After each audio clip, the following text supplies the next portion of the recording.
Welcome into the Hard Count. It is Thursday, June 5th, 2025. Last one on the face of the planet. Prediction season rolling right along on this show. If you tuned into our Tuesday show, had a bunch of takes for you. That does not stop in this show. Got a prediction for you in a matter of moments on the Texas defense, on Notre Dame's offense, on Tennessee's quarterback situation. In addition to that, we're addressing the beef from Ryan Williams and Diego Pavia. Who would have thought, dude, the Vandy-Bama game would have beef? If I told you that a couple of years ago, you would say, what, is James Franklin still there? Did he come back to Vandy? Is Nick Saban and him having some kind of feud? No. Ryan Williams and Diego Pavia, like I just said, having a little bit of back and forth over the internet, no tennis. We'll talk about that one here just a little bit later. Also, Mark Bowman and the NIL discussion as to what he is reportedly getting to go to USC raised some eyebrows. We'll give you our take on that one here later in the show. Glad to have y'all a part of this. The greatest sport on the face of planet Earth, regardless of how they structure the playoff, regardless of what different networks are telling you. College football is in a good place as it pertains to the soul. We've talked about that a few times, but we'll get into this right now. Make sure you're subscribed. College football, nothing but college football year round. Let's keep the prediction train rolling. Prediction for you. Texas will have not the second best defense in college football. Not the best defense in the SEC. They're going to have the best defense in the entire country here in 2025. Go ahead and book that one. Now, this is, I think, a storyline that's flying under the radar just a touch because you got a quarterback who's about to start game one for you with the last name Manning. So we're all talking about what Arch could be. Hey, is he anything like his uncles? Does he have his dad's speed in his uncle's arm? We'll see what happens there. We think Arch is going to be pretty darn good, but very quietly, Texas returns 61% production from a defense last year that led up about 2 touchdowns a game. If you're going by what last year was, Texas was third in America when it came to points allowed per game. And so, yes, you bring back some talent. We'll talk about that more here in just a matter of moments. But I love just as much the talent side for Texas on defense as the leadership side. Because Michael Taft, we all saw the visual of him in the locker room when they were leaving the Cotton Bowl, and he's distraught, he's upset, and all the Texas fans are like, man, it's probably the last game we saw from 16, right? Wrong. He's back. Leader for your defense. Anthony Hill got another year in the system. Trey Moore, first year last year for him at Texas, I believe, from UTSA. He's back for another year, coming off the edge, making plays for you. So you have the dudes on that side of the ball that can continue to keep the standard where it was last year that I love for that defense. What I just said, the talent, dude. You got a young Colin Simmons, who I think most people in the state of Texas feel like he is maybe getting not as much shine as he deserves relative to what some other freshmen did last year, a la Jeremiah Smith. Colin Simmons was the freshman of the year in college football last year, per the Sean Alexander Award. Like Colin Simmons getting yet another year to get bigger, faster, stronger, more savvy, work the swim move a little bit, work some of the pass rush moves a little bit. He's going to be better. And so I love the talent. I love the leadership, all those things. Give Steve Sarkisian all his flowers because he understood the assignment when they got to the SEC. We've told you about the recruiting class rankings for them a couple of years in a row now, 3 top 10 classes of the last 3 years.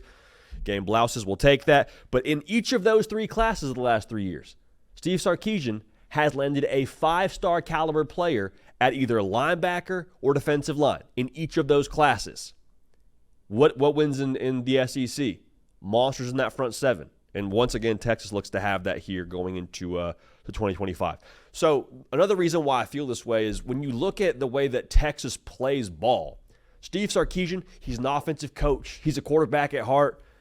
But you go watch these Texas teams the last couple of years, Steve Sarkisian wants to choke you out. Like full UFC fight night style. He wants to make you say uncle with what they do on the line of scrimmage. And we can attest to this firsthand. We were there in Tuscaloosa a couple of years ago when Steve Sarkisian and Texas, they slayed Alabama. They slayed the Nick Saban-led Crimson Tide at their place. And at the end of that game, with the entire Texas faithful, before they were even in the SEC, chanting SEC, ironically at the Crimson Tide fans, they were driving down the field, continuing to run the football down their throat before taking a knee. Like it's an attitude thing for how Texas has developed themselves. So Steve Sarkisian, to my point here, they're not going to put that defense in a lot of bad situations. He knows he's got a first-year starting quarterback in Arch Manning. He's not going to throw him to the wolves and open up the entire playbook right away, even though I think with Arch Manning having some time in the system, you're more equipped to do that.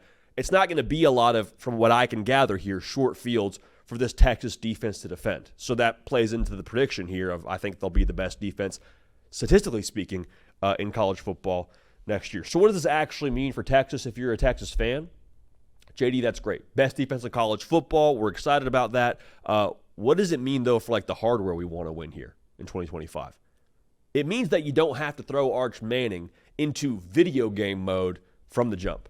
Now, the Ohio State game is kind of the caveat there. You'd like to get some good stuff from Arch Manning, but it allows him the time to grow when the defense is allowing less than 2 touchdowns a game. It allows him a little bit of runway to say, hey, Arch, maybe we just need to throw the football here like 20 times in these first few games. Now, as it progresses, though, you need more from Arch Manning to go win a national championship, and we've said that.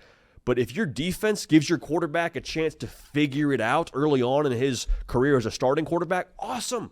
We'll take that every single time because it's not a matter of, based on the skill set, if it's a matter of when the light bulb goes all the way on for Arch Manning. Now, if that's game one, cool. We'll roll with it, and we'll go score a lot of points and have a great defense and probably be a team that hoists the national championship trophy at the end of this season. But if not, awesome.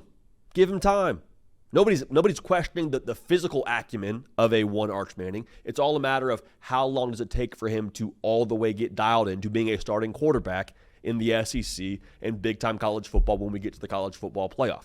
So, yes, it gives Arch Manning time to grow, but we've said this multiple times. Arch Manning could be mid for the better part of the entire season, and Texas will still be in contention to win the SEC. That's the luxury you have here when you've recruited how you've placed an emphasis on the trenches in that front seven. Texas will have the number one defense in college football next year. Feel pretty good about calling our shot there with the leadership, with the talent, with how Sark's built the depth there, all that. I'm very, very excited to see that here in 2025 because they're going to have a squad yet again out there in Austin on the defensive side of the football. And I'll say one more thing here too. How about Steve Sarkisian, the way he's flipped the entire narrative around Texas football? It used to be Texas kind of soft, bad culture. I mean, yeah, maybe you can go there and have success if you're a skill player, if you play your cards right, but like defensively, especially up front defensively, like no. Now that narrative has flipped. Texas is a destination if you want to go play on Sundays and have a good college career with what they do up front on that defense. So Texas, again, they will have the number one defense in college football. But let's stay with the orange color, if you will, on the uniform side of things. We'll go from burnt orange to the orange that they wear out there in Knoxville on Saturdays. Prediction for you, Joey Aguilar will have a better statistical season in 2025 than what Nico Iamaleava had in 2024. We'll break that down right now, but if you want more Tennessee content, or if you're just a college football sicko and you want to talk college football year-round, hey, welcome home. College football, nothing but college football. The best way to be a part of this, or the best way to tell us you want more content around your team, is by subscribing to the channel. So thank you in advance for getting locked in. Now this sounds a little bit harsh, but like Joey Aguilar having a better year than Nico Iamaleava did last year statistically, it's not that hard. Nico threw for 19 touchdowns last year, 5 interceptions, and it was good enough to get you to the college football playoff, 2,600 yards, cool. But Joey Aguilar, in a down year, quote-unquote, at App State, threw for over 3,000 yards and 23 touchdowns. Now, the down year part of this is he threw for double-digit interceptions last year. You got to cut that down. But Joey Aguilar, the thing that I love about his game and the reason why I feel extra confident about him at Tennessee and in this prediction, he's going to let it rip. Like just personality-wise, the way he plays the game is different than Nico Iamaleava. Some of this could have been Nico's first year as a starting quarterback, all the hype, all the expectations at Tennessee. Maybe that wears on a guy, but like Joey Aguilar is not afraid to cut it freaking loose. And if you're a Tennessee fan, I think you are you're excited about that. And you should be because of what he brings to the table. And Hendon Hooker, when he was so good at Tennessee, brought a couple of things. One, experience. Check the box, Joey Aguilar. Two, the ability to connect on the deep ball. Again, check the box with Joey Aguilar. So I'm not telling you Joey A is going to be Hendon Hooker, but I am saying there's some similarities to get excited about and some differences from what you had last year at the quarterback position. So even in a down year, again, quote-unquote, for Joey Aguilar, in a year where both him and Nico had a similar number of completions, Nico had 213, Joey had 218, Joey Aguilar had again 3,000 yards. Nico had right around 2,600. So you see he has the desire to push the ball downfield. Now, going back to the interceptions, though, because we got to address that, I have a lot of trust that the numbers will be better for Joey A because of who his play caller is in Josh Heupel. This is not me knocking App State by any stretch of the imagination. We would never do that on this show. We are as pro an App State show as there is on the internet, so make that very clear. But I think when you look at how Josh Heupel has operated as a play caller since getting to Tennessee, he's done a great job protecting his quarterbacks with the kind of offense he's running. Like, they're going to run the football to set up a defense to where he's going to have shots downfield to hit. And Nico, if you're a Tennessee fan last year, the frustration was, gosh, we're running the ball great. Heck, we even got some receivers that maybe they're not separating like they would in 2022, but we got some guys that, like, I see guys open downfield. I see guys that are finding a spot downfield. And again, this is something we've been harsh on for Tennessee, so I'm not trying to speak out of both sides of my mouth. But if you're a Tennessee fan, you're saying there were plays there that we didn't capitalize on, and some of that was on Nico Iamaleava not being able to connect on the deep passes downfield. So the point, again, I'm making here is there were plays to be had because of how you set it up.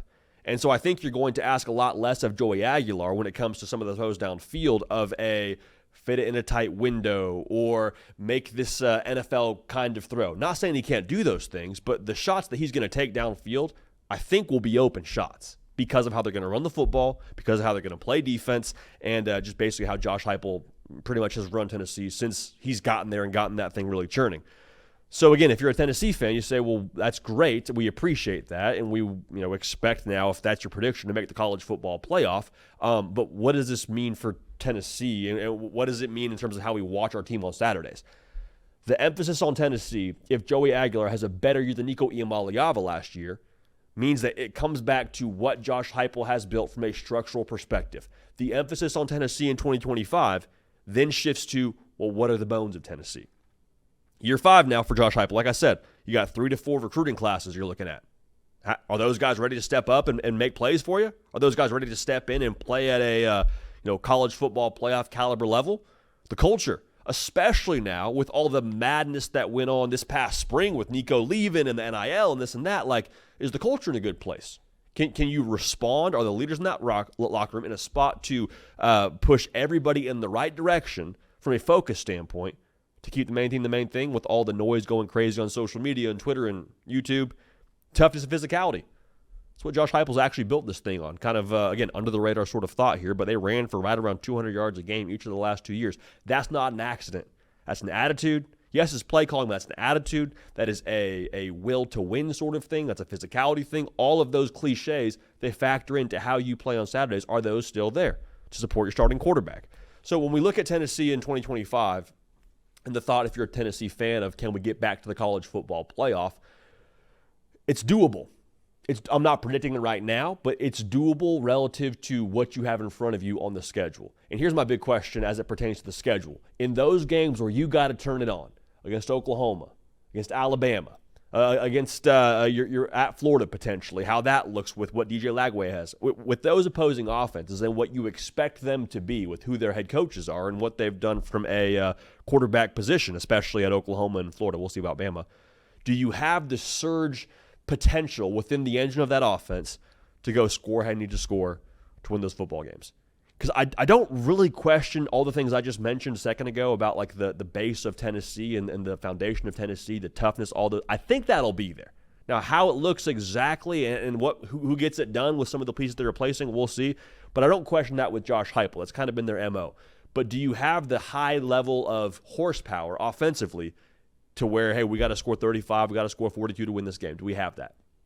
Does Joey Aguilar bring that? I think he can, but that's going to be the differentiating factor between last year was fun, made the playoff with Nico, all that, and then getting back there with this new group and the returning production that you don't have at receiver and things of that nature in 2025. So Joey Aguilar, he will have a better year than Nico, statistically speaking. I'm sure the Tennessee fans will feel great about that going into 2025, but everything else around him and them elevating offensively in the games they have to elevate, that'll be the difference in terms of how far Tennessee goes and if they go to the postseason. Now, speaking of horsepower, Notre Dame was good last year offensively. No way around it. Riley Leonard ran the football well. Jeremiah Love was electrifying. But in 2025, my prediction for Notre Dame is they will have a 1,000-yard wide receiver for the first time since 2019. How about that for the Irish, man? And if you're an Irish fan, you say, hallelujah. That's why we brought Mike Denbrock here, man. We saw what he did with Jaden Daniels and Brian Thomas and Malik Neighbors. We wanted a piece of that action now. There's a lot of suspects here for Notre Dame to get this done in that wide receiver room.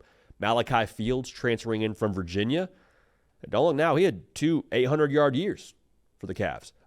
Will Pauling from Wisconsin. His best year at Wisconsin, he had 800-plus receiving yards as well. Jaden Greathouse, I don't think you have to squint too hard to see what he could be in the biggest games for you. Against Penn State and Ohio State, he had his best games, over 100 yards. Like, he averaged almost 15 yards a catch last year. Jordan Faison in the slot, does he feast a little bit underneath? Okay, is he a guy that C.J. Carr relies on early on? Cato made a great point getting into it. Is he someone that helps C.J. Carr sort of acclimate to college football as a starter, if he is in fact your starter? I think those are all usual questions to ask in terms of, like, who could be the guy, but I think there's also a lot of suspects to get that done, in my humble opinion. So, speaking to Notre Dame, I think the question you would ask following up to that is, well, there's a lot of good receivers, JD. Awesome. We feel good about our passing game. Also a good thing. But, like, is there going to be enough targets to go around? Is there enough food on the table to feed all these mouths? My opinion is, with Mike Denbrock and how he actually wants to call your offense, I don't think you've seen it just yet. And that's not knocking the personnel at Notre Dame. It's just speaking to how Mike Denbrock typically wants to operate his offense in a perfect world relative to what you've had. Like, I mean, every single year at LSU, Mike Denbrock's offense averaged 30 pass attempts a game. That wasn't by accident. You say, JD, well, they had good receivers. Yeah, but so do you this year. I don't know if you have Malik Neighbors or Brian Thomas running around out there, but you could. I mean, you could have a guy that goes over 1,000 yards. Again, that's my prediction. The last couple of years in Notre Dame, they have failed to throw the ball over 28 times a game. Okay, so they're not yet, I don't think, at the level of trying to push the ball downfield just yet. I think some of that has been personnel. Now I think you have the personnel to do it. So not just the personnel on the perimeter. I think you got a quarterback to get it done. Because if you watch the spring game, if you watch Notre Dame on Peacock do their spring scrimmage, you saw C.J. Carr throw the ball, and you noticed there was a different level to the way that he pushed the ball past like the 10 to 15 yard range. Like, he was making throws and putting it in spots with touch where you say, okay, Riley Leonard did that on the slot fade a few times, but for the most part, it was a little bit few and far between as to when we were actually striking the fear into a secondary. Like, C.J. Carr has that. Now, we saw it in small doses in the spring game, but if that's a preview to the movie, you got your guy. And I don't think it's an accident that Steve Angeli, post-spring game, said, okay, you know what, I'm going to hit the portal. Because I think Marcus Freeman had an honest conversation with him that, hey, right now, C.J. Carr, if he's not our guy, he's pushing you to be the guy. And that was, I think, all he needed to hear. Now he's going to go ball at Syracuse, and I think everyone in South Bend wishes him well. But I think C.J. Carr pushing Steve Angeli to the portal says everything you need to know about the kind of quarterback he's going to be for you here in 2025. Now, in the vein of this prediction, it's pretty fair to take into account your opponents, right? I don't think we're breaking news there. If we're just going to be adults about this, who's the best secondary that Notre Dame's going to play? Probably A&M from a caliber of player standpoint, right? I mean, Notre Dame fans, correct me if I'm wrong, I went up and down your schedule. I did not see a defense that, from a talent level, made me nervous in the secondary, plus had a yards per game through the air allowed last year that was higher than 70 in all of college football. So you're not playing a bunch of world beaters. Now, USC, good secondary. Again, A&M, good secondary. NC State could be a good secondary with Dave Doran in that group. They're always feisty. But again, is there anybody where you just roll the ball out there on Saturday and say, you know what, I think they got us from a Jimmy's and Joe's perspective? I don't think so. Good battles, but if the number is 1,000 yards for one of those guys, I think you're going to have a chance to get that done here in 2025. So what does it mean big picture? Cool, have a 1,000-yard receiver. Awesome. First guy since Chase Claypool. That's a good vibe for us in South Bend. Helps us market ourselves to receivers and at the high school level. All that's good. Hear that. What it means, though, is Notre Dame probably verifies them as a college football playoff team because you got Jeremiah Love running the rock. The defense is going to be awesome yet again under Marcus Freeman. Chris Ash now managing that whole side of the football. Great, so we're probably still a playoff team. But I think the excitement starts with, well, when we get to the playoff, when you play Notre Dame in round 1 or wherever you end up playing them, you have to deal with a new element of that offense. There is a gear this offense now has with Mike Denbrock now having, full controls of this whole thing with how he can call this thing downfield, with more in that receiver room, with a quarterback to push it downfield, all of that. There's a different gear that you have to deal with that you didn't have to deal with last year. Like we said it many times, Mike Denbrock had to access the secret menu of this Notre Dame offense to have something vertical in the passing game. Meaning it wasn't really the bread and butter. You had to have a couple of plays here. Like against Georgia, they accessed this in short yardage. You saw it against Indiana. It wasn't the go-to of we're going to call 4 verts or we're going to call something that makes your safeties worried about where their footing is before the snap. It wasn't something you worried about. Now, what you did worry about was punch you in the mouth, tackling Jeremiah Love, worried about what the defense was, all that. You worried about that, but you didn't worry about Notre Dame potentially hanging 300 on you through the air. I think you have to worry about that now in 2025. And I think you have to worry about a 1,000-yard receiver that the Irish are going to have. If I had to call my shot right now, I'd probably say Jaden Greathouse. I think the way that he snapped against Ohio State, the best secondary in college football last year, should be grounds to make you feel like he could be your guy. So we'll call our shot even more specifically Jaden Greathouse, your 1,000-yard receiver.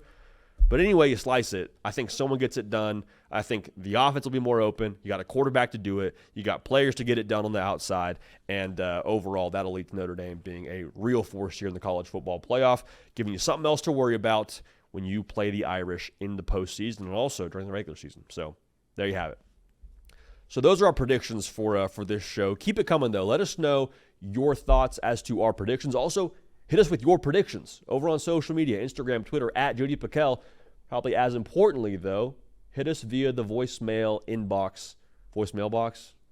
machine, 629-888-3931. Get at us there and leave us a 30-second voicemail, give or take, with your prediction for the 2025 college football season, and maybe we'll get a chance to unpack those here in future shows. Now, this was something that I did not expect to have on today's show, but the way the college football world works during the month of June, hallelujah. Ryan Williams goes on a Barstool show with John Gruden and is talking about how they lost to Vanderbilt last year. And John Gruden asked him the question, well, what's it going to be like for y'all having lost to Vanderbilt last year when they roll into Tuscaloosa this year? And Ryan Williams, he gave a great answer. He said it's going to be, we don't call it revenge games. It's going to be taking care of an ant with a sledgehammer. You get the visual there. That fired me up. And if you're a Bama fan, you're like, let's roll, baby. Heck yeah. That's what I'm talking about. Diego Pavia responds via his socials, his Instagram story, with Gucci Mane's Made It running in the background of his story.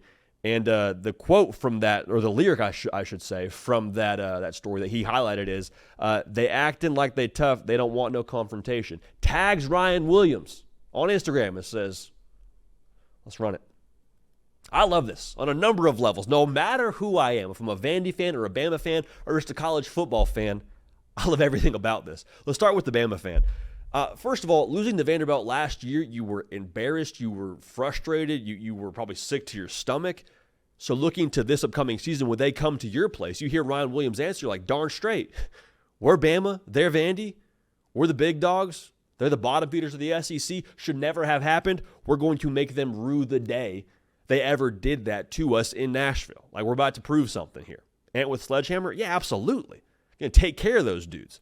And the other part that you love about this is Ryan Williams saying, yeah, we're going to have a killer instinct here. And it feels like that was missing last year from Bama, doesn't it? Like, you don't get beat by a lesser talented team than you if your team is all the way locked in and has that killer instinct. Bama didn't have it last year on the road. Why? I think some of it probably was the I don't know if hangover is the right word, but the excitement from beating Georgia the year before, or the week before, I should say. Under Saban, I don't know if there's that lack of focus or dialed in or however you want to phrase it. That was missing. That's why he got beat by Vandy. All right. So now if you're Vandy and you hear Diego Pavia say, okay, hey, you guys are talking tough, you're not about it, let's run it, let's get after it. If you're, I'll say this, if you're a true Vanderbilt fan and you know how to win in college football, you like this. If you don't like Diego Pavia, tagging Ryan Williams on Instagram and talking about, how they don't actually want confrontation or whatever, if you don't like that, then that's exactly the reason why Vanderbilt sucked for the longest time.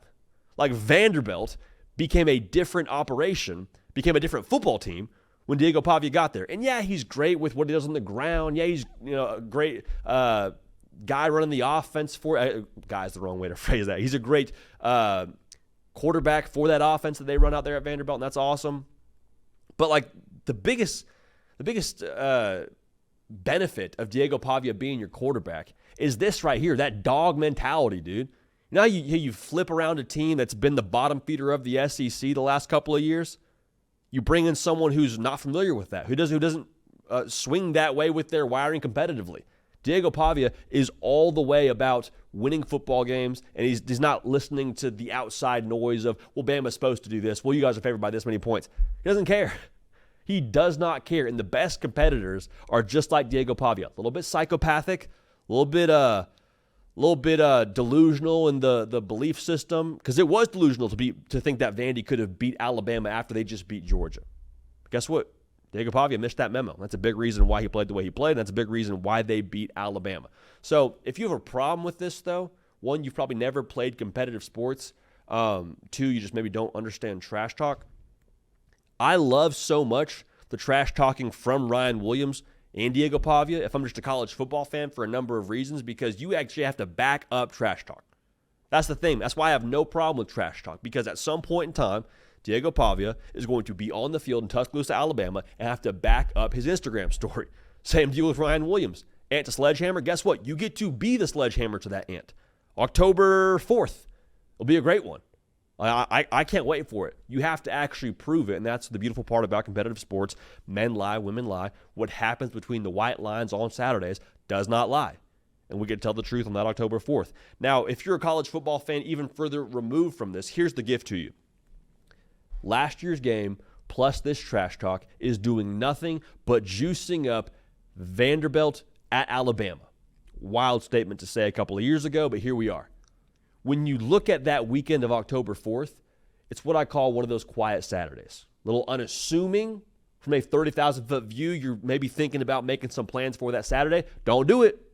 Do not do it, because this game will be awesome with some juice. But like, this game being juiced up is a gift to us as college football fans.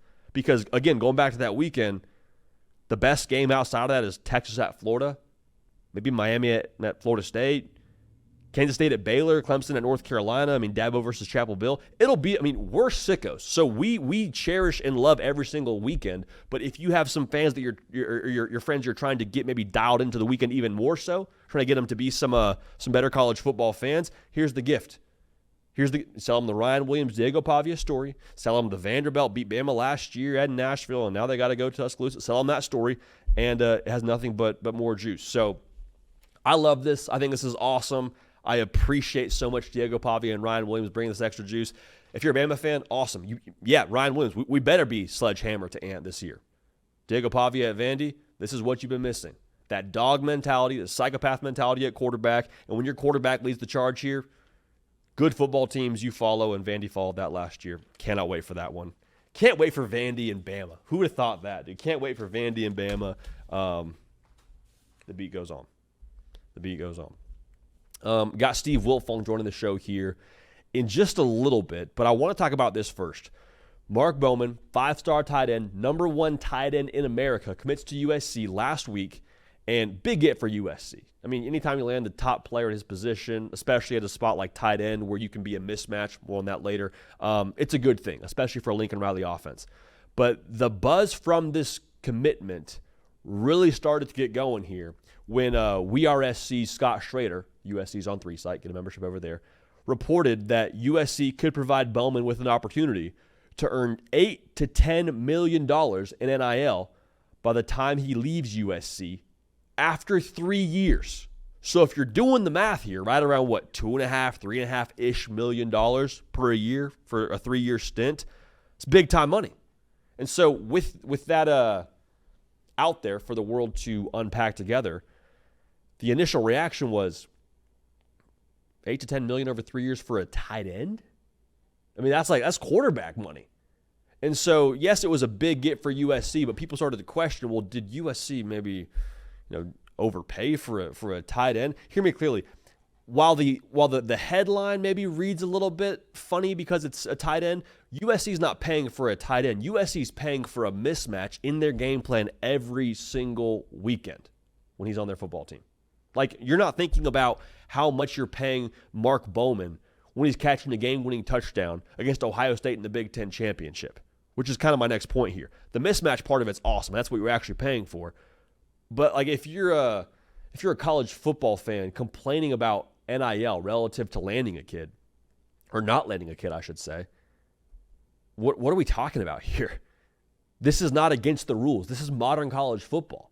Like, more power to USC for being willing to go pay for a Mark Bowman, for being willing to pony up and go get it done. And also, we keep saying this, if it was about money, if that was all it was about for a Mark Bowman, which, again, I don't think that was the case. We'll talk about that in a second. If that was all it was about, you could have ponied up too and paid that dollar amount to go get the guy. So either A, you weren't willing to, which, again, if you're not willing to do it, stop complaining. Two, if you weren't able to do it, I wouldn't shout about being broke, which we've said multiple times on this show and made that very, very clear. The idea that Mark Bowman only chose USC for NIL, to me, is a little bit foolish because it's still Lincoln Riley, arguably the best play caller in college football, up with the Steve Sarkisian and Lane Kiffin and guys like that. He's not going to just some podunk offense that's got no credibility as a coordinator or play caller in Lincoln Riley. He's going somewhere where I think he feels like he can be utilized and have success. And also, he's staying right down the road from where he goes to high school at Mater Dei in Santa Ana, California, like a good hour maybe from USC. This makes a lot of sense on far past the NIL of this whole thing. I would also say this, relative to what you're hearing Mark Bowman's being paid, do you think that number just appeared out of thin air? I don't think it was a thing where, okay, well, now Georgia or Texas, who were also in the hunt for a Mark Bowman, they're not broke. They were probably offering him a pretty high dollar figure as well. Now, USC won out, and NIL sounds like a big part of that, but I don't think it was a thing where those schools were offering $500,000, or that would shock me if that were the reality. Mark Bowman is probably worth a pretty penny in a lot of these coaches' eyes, and USC, based on how they put this whole thing together, seems to have had the most firepower, but it wasn't like these. I don't think it was just a massive canyon between what USC was willing to pay and these other schools. Just my humble opinion. So here's my I guess here's my biggest takeaway from this whole thing with Mark Bowman. If USC is willing to pay for a tight end and a mismatch at the tune of $8 to $10 million over the course of 3 years, as Scott Schrader reported, what would they be willing to do for a quarterback in the portal if it's a proven guy, or if it's the next Bryce Underwood, the number one overall player year in and year from the beginning of the class to the end of the class? Like, if you're willing to pay for a tight end at this level, and I'm not saying Mark Bowman is or isn't worth it. I think he probably, if USC is putting that money up for the guy, I'm sure there's probably some value there. But what about a guy who touches the football every single play? How well resourced, how well equipped is USC to go to bat and go grab a player like that? I think that's where this kind of gets frightening. Steve Wiltfong, who we'll have here on in a matter of, minutes to seconds now, has said that USC is the most powerful when it comes to NIL in all of college football as it stands right now. That wasn't always the case. It wasn't always how it was in Los Angeles. It was probably supposed to be because of LA and the alumni base and all of the optics around what USC is supposed to be, but it wasn't always that way. USC didn't have their ducks in a row. Based on landing Mark Bowman, they appeared to have that. That would terrify me if I'm the rest of college football, if USC is truly swinging a bat like that now. Go land a tight end for that price point. What's a quarterback? What's the number one quarterback in college football? Again, portal or high school. The bottom line here is USC is willing to and equipped to go play ball at that level on the NIL front. And with everything Lincoln Riley has out there currently cooking, recruiting-wise, I think they're going to have a great season this year on the field. A lot to like. And there's a lot to like there for USC with Mark Bowman as well. So this is a big get for all the reasons we just mentioned, but that's new college football now, man. Play ball or get left behind and get beat. And if you're getting beat because of NIL, don't complain about it. Don't whine about it. Just go to the bank and hit the ATM a little bit for us, huh? How about that? All right, so we have Steve Wiltfong now about to join the show talking recruiting for USC. We'll get his takes on the Mark Bowman of it all. We'll talk to him about Miami and where they're currently at, speaking of NIL, and maybe how they're positioned here for the rest of this cycle. And then also just get a little warm-up here for the month of June and July when it comes to what's happening in the world of recruiting. This is the part of the year now where even if you don't follow recruiting super closely, I would pay attention. So Steve Wiltfong, I mean, pretty much the Adam Schefter, the Woj, the everything when it comes to recruiting. When he speaks, I think we'd all be wise to listen. We got a chance to speak to him now for, darn near 25, 30 minutes talking about all those topics, and nothing but gold from the man, Steve Wiltfong. So we'll give you that conversation, and we'll get out of here. But here's our thank you to you. Appreciate y'all being dialed in. Again, make sure you are subscribed. For Kane Smith of the Ones and Twos, for myself, Judy PicKell, here is the best in the entire industry when it comes to recruiting, On Three's very own Steve Wiltfong. Steve, there's a lot to talk about on the recruiting side of things. Before we do that, though, I would be remiss with the final starting today.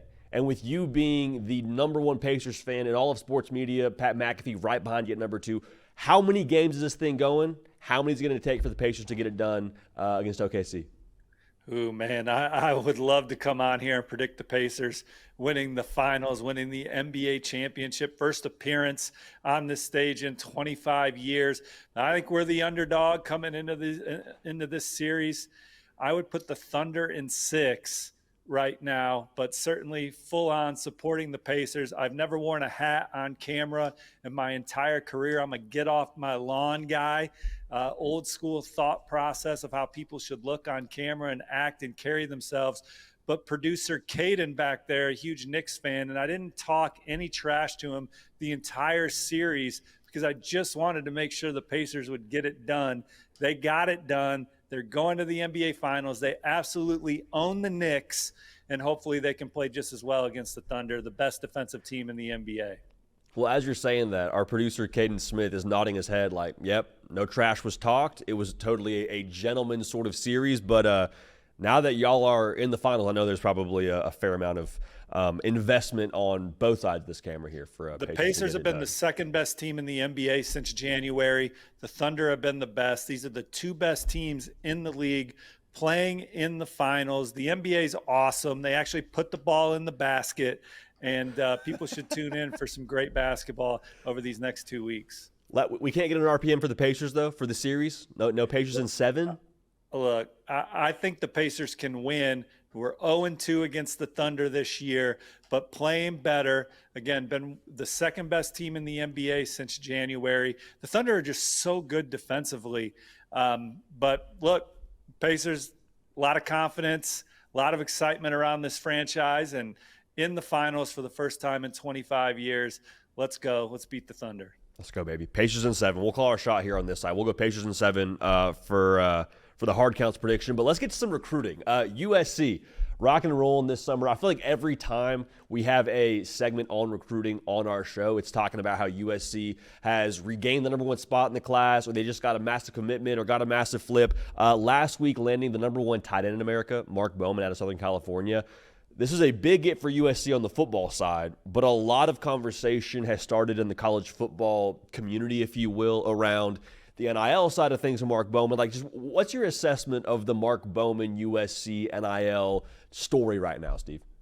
Well, USC is the most powerful NIL program in the country right now, by my estimation, from what I've seen on the trail, the opportunities being presented to these coveted targets on and off the field.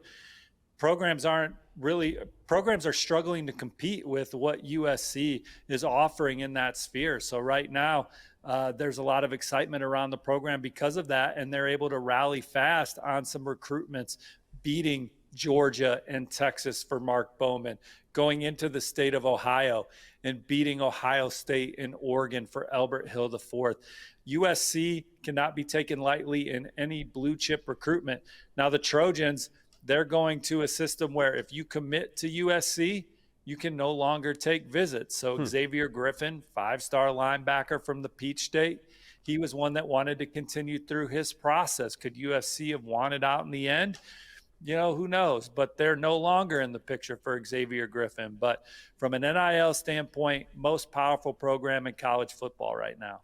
That's super interesting you say that, because we think of these NIL big dogs in the space, and we think about Oregon. I know Miami gets mentioned, but USC right now, it doesn't seem like it was always the discussion for the Trojans. It felt like a lot of people on the college football recruiting, big picture, we're talking about, hey, USC, they could eventually be this in LA, and you would think if 2 and 2 equals 4, they could be an NIL power. What changed with USC on the NIL front, Steve? Well, I just think the investment in the program, the infrastructure, the organization, obviously USC hired Chad Bowden from Notre Dame this offseason. Chad was an integral part in helping Notre Dame build its team into one that competed and played in the national title game this past fall. But Dave Emmerich was key in their front office, for lack of better words, where it came over there with Lincoln Riley and got things off and running there. I think Coach Riley's done a good job of exciting the people around the program and building that up and getting people to invest. They're building new facilities. And look, we can sit here and talk about NIL, and obviously I think that's what, in the end, why they're winning a lot of these recruiting battles, but you don't get to start the race if you don't have good things to sell on the football field. And Coach Riley's track record, 3 college football playoffs, Heisman Trophy winners, great offense, USC showing improvement last season.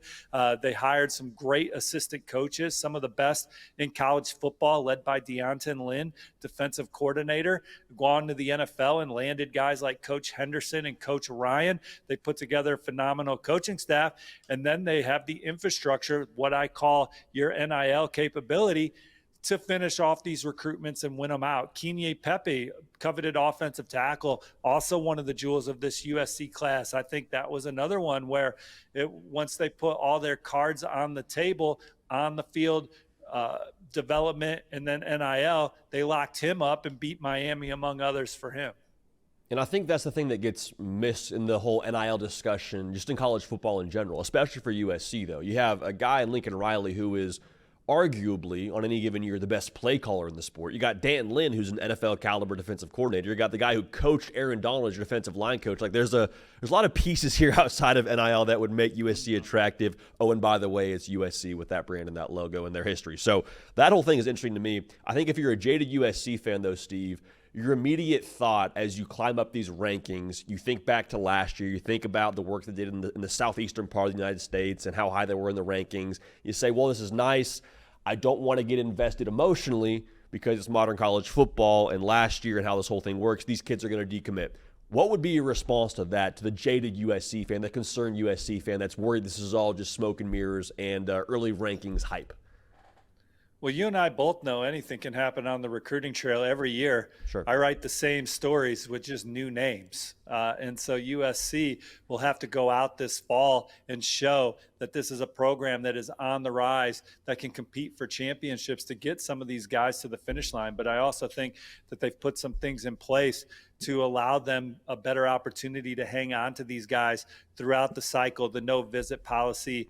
And then again, the NIL opportunities on and off the field right now. These are the most powerful opportunities that some of these young men have, and that's also why they're in the fold.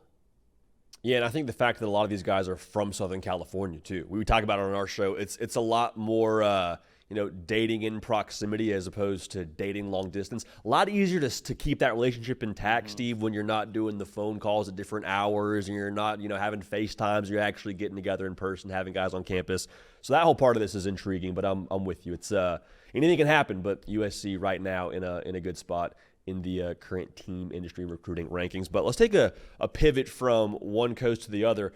Miami's had a great summer so far, a great spring moving into the summer. What's their perception right now on the recruiting trail as it pertains to those other schools in the state? Your Floridas, your Florida States, heck, UCF with how they're operating in the Power Four now. Where does Miami sit in your mind relative to those schools and how they're perceived? Well, each year under Mario Cristobal, this is a football team that's improved. They were right there on the cusp of winning the ACC last year. What they did in the transfer portal, how they've recruited on the trail, they're certainly in the discussion and one of the favorites to win the ACC this year. I know Clemson's loaded, and that's a team that is in the conversation to win the national championship. But Miami's a program that they'll have to go through to win that league, and they certainly have a chance to make the college football playoff, which is the goal. And look, they showed already this cycle that they can go out and win.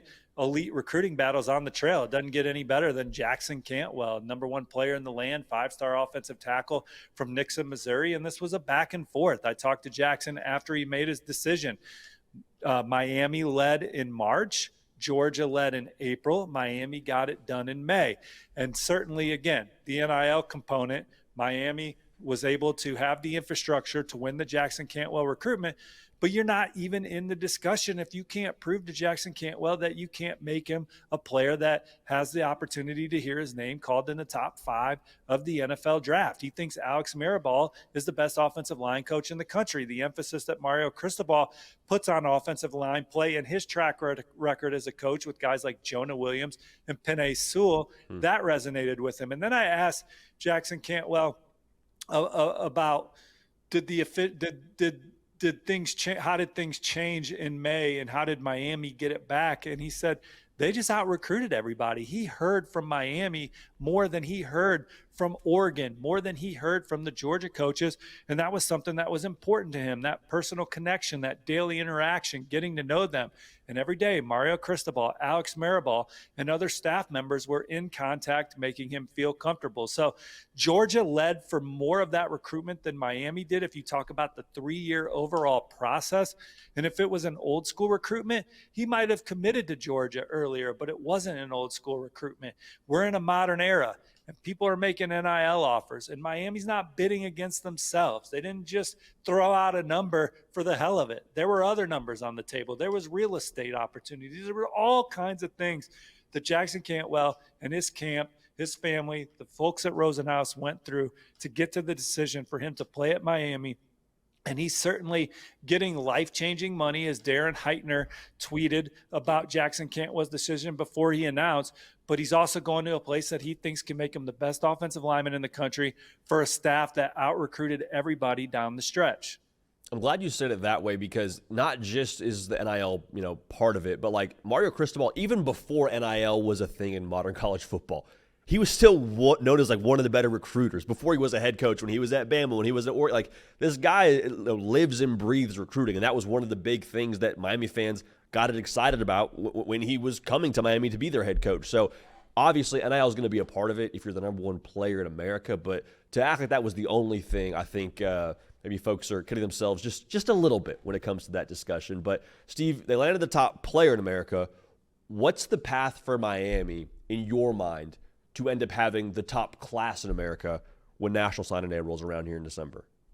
Well, they're getting the right guys on campus, JD. Just even look at this past weekend. 3 5-stars on campus, the number one receiver in the land, Tristan Keys. He's committed to LSU out of Hattiesburg, Mississippi. He's been to Miami twice now since he gave the Bayou Bengals a verbal. Now, he said it's going to be hard to flip him from LSU, and LSU gets the last official visit of the summer, June 20th. But Miami's already shown the chops that they can rally into recruitment, and he likes his time spent in Miami. The family feels at home when they're around Cristobal, Kevin Beard, and the staff. They like the offense. Was it the number one offense in the country? If it wasn't, it was ranked pretty dang high from a passing standpoint. Yeah. Lamar Brown, 5-star defensive lineman, a lot of buzz around LSU and Texas A&M throughout his recruitment, but Miami coming on strong following a visit. Hurricanes also in it for 5-star edge rusher Anthony Tank Jones.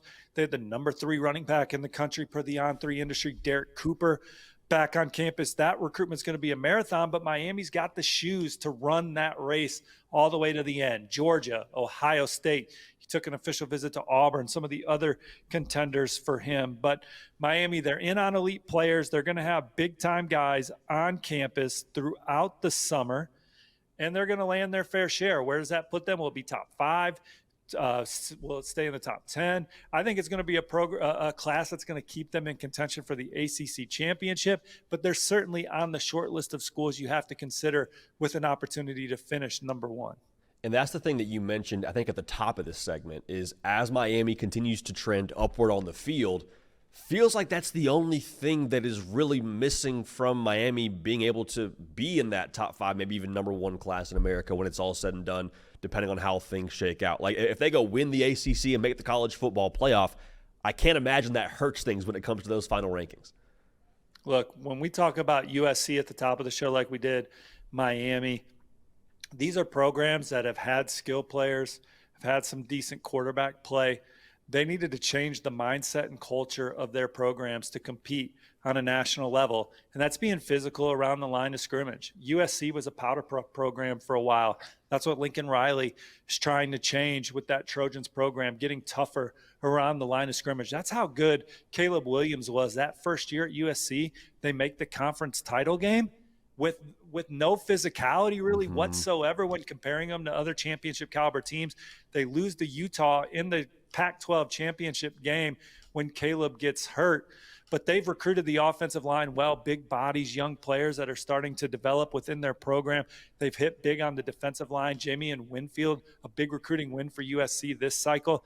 In Miami, anytime Mario Cristobal's around, you're going to have like a meathead type of personality to your football team at the point of attack. It is something very important to him to be tough at the line of scrimmage on both sides of the ball and investing in that, creating your identity around that. And it takes time. We saw Texas do that. Steve Sarkisian has been able to flip a Texas team that was soft for so many years, that struggled to get players drafted around the line of scrimmage. Now Texas's defense is flying around and hitting hard and making plays behind the line of scrimmage, and they're getting offensive linemen drafted early in the draft. They're getting front seven defensive players drafted. They're going into SEC country and winning recruiting battles against national title contenders. USC's doing that. Miami's doing that. Now they got to get the best out of these guys. It's not easy, and Texas is still trying to find 2 more wins itself at the end of the season. But Miami and USC trying to change a culture, a toughness in their program, which gives them a chance to win ball games against good teams at the end of the year. And I'm glad you made the call to Texas there, Steve, because I think with Miami, anytime you mention them this part of the year having on-field success for the following season, it's always, you're just talking about the big brand. You just know Miami gets clicks, so therefore you're going to go ahead and project success. It's like, no, actually, they've had success year in and year out, in an upward trajectory under Cristobal. That was the same thing with Sark. It was like Texas always underachieves, and now we're sitting here in a world where they've made the playoff each of the last 2 years and been a play away from having a shot to go play for a national championship. But, Steve, as we move now into the June and eventually July months in the recruiting calendar, this is the part of the year where I think a lot of the college football fans, even if you don't follow recruiting super closely, you start to tune in a little bit more intently maybe to the recruiting cycle. What are you watching maybe from a big commitments point of view, or guys that are still on the board that are going to potentially shape these classes? What's Steve Wiltfong monitoring here in these crucial months of June and July? Well, for me, I just start to see which programs are going to put themselves in position to finish with the number 1 class in the country. We've already talked about USC. They're atop the standings right now. They're going to have a chance to finish there at the end of the cycle. LSU, they certainly have the juice on the board with some of the prospects that are still out there for them to finish number 1. They got a great chance to land 5-star offensive tackle Emmanuel Iheanacho, and they're in a dogfight with Oklahoma for one of the most prized quarterbacks in the land that's uncommitted, Bo Bentley out of Salina, Texas. I would give LSU the edge right now. He's visiting Oklahoma this weekend. I think the Tigers have the momentum coming off his official visit this past weekend. Ohio State, the defending national champs, they're at number 3. They got rocking and rolling right after they won the title. That's when their coaching staff pivoted to recruiting.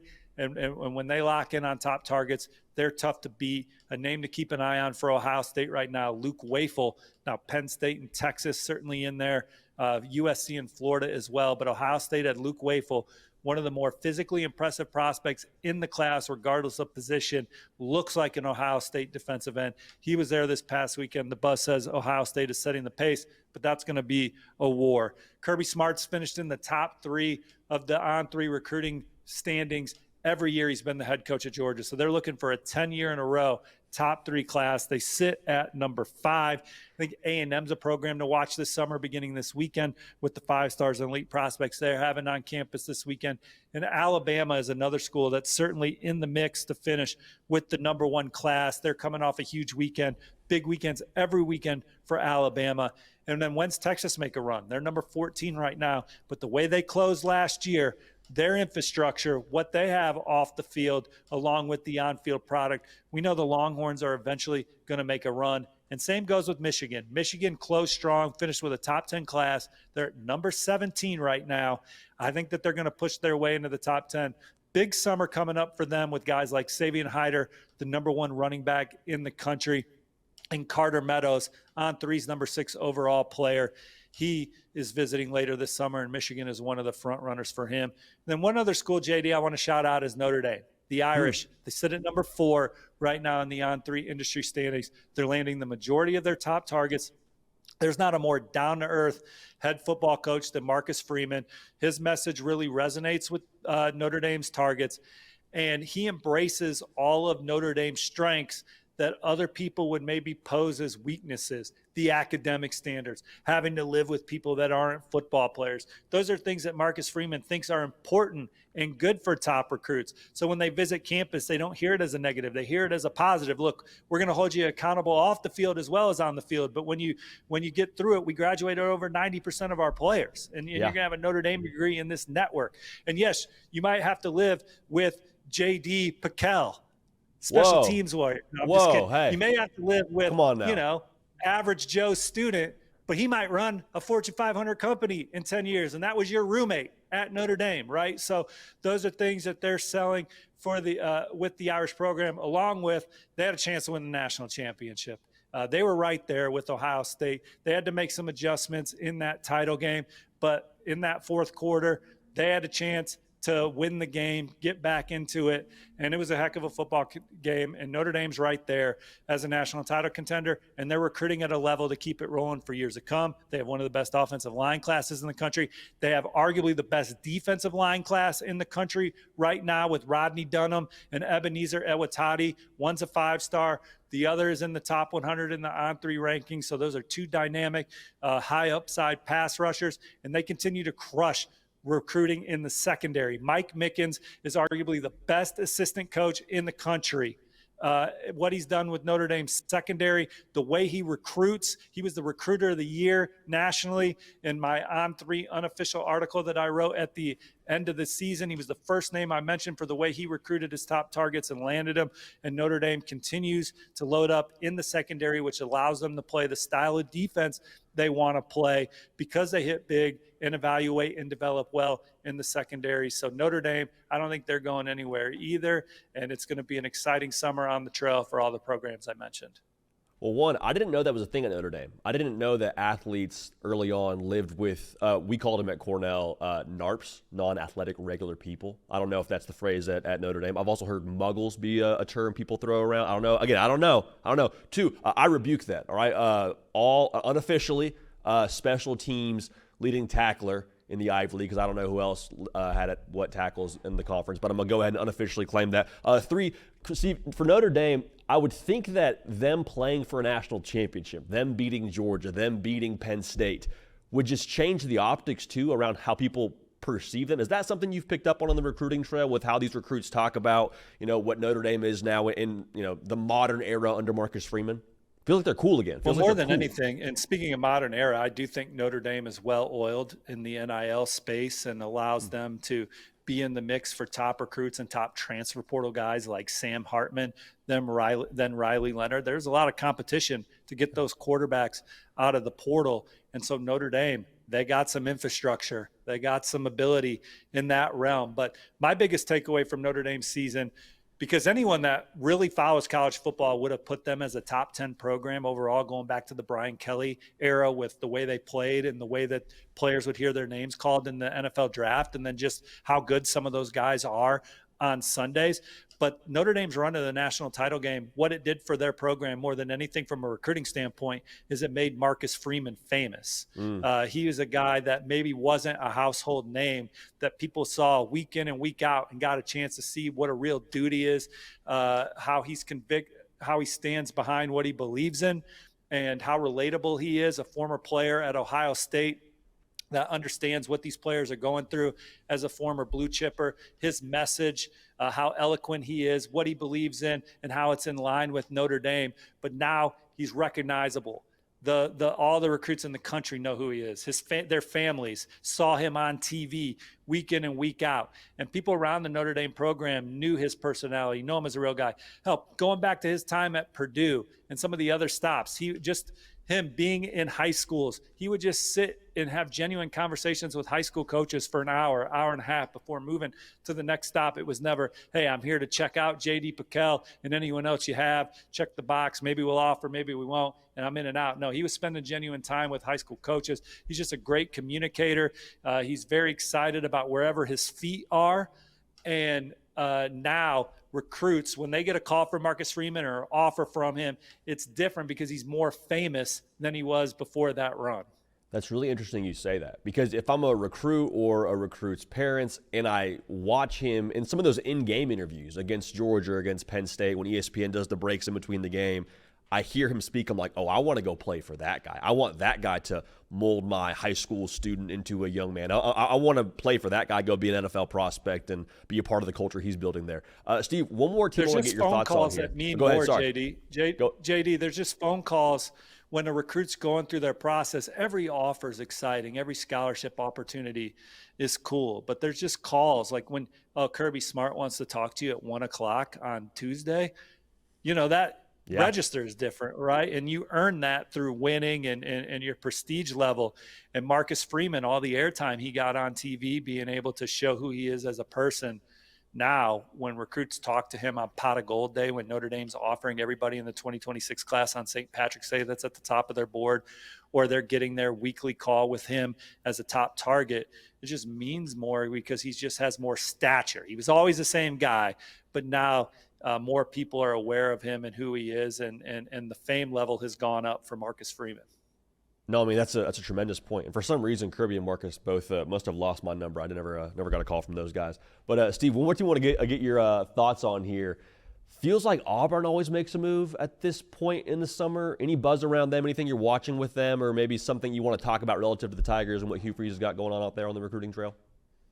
Yeah, Auburn is in on a lot of the blue chippers that we talked about, but I think they're in the 3, 4, 5 position for many of these guys going into the summer because, look, we're going into Hugh Freeze's third year. He closed strong that very first cycle where Auburn flipped a lot of dudes going into his first season. They've had 2 straight top 10 classes. They've done a good job in the transfer portal, but the honeymoon is now over. And the recruits in the 2026 class holistically want to see what Auburn looks like on the field this fall. They got to have a great year. And I compare them to Florida last year. Florida was in the 3, 4, 5 spot for a lot of their top recruits. They had visit in the summer, and a lot of those guys committed elsewhere in the summer, but ended up committing to Florida after watching their awesome November to close the season.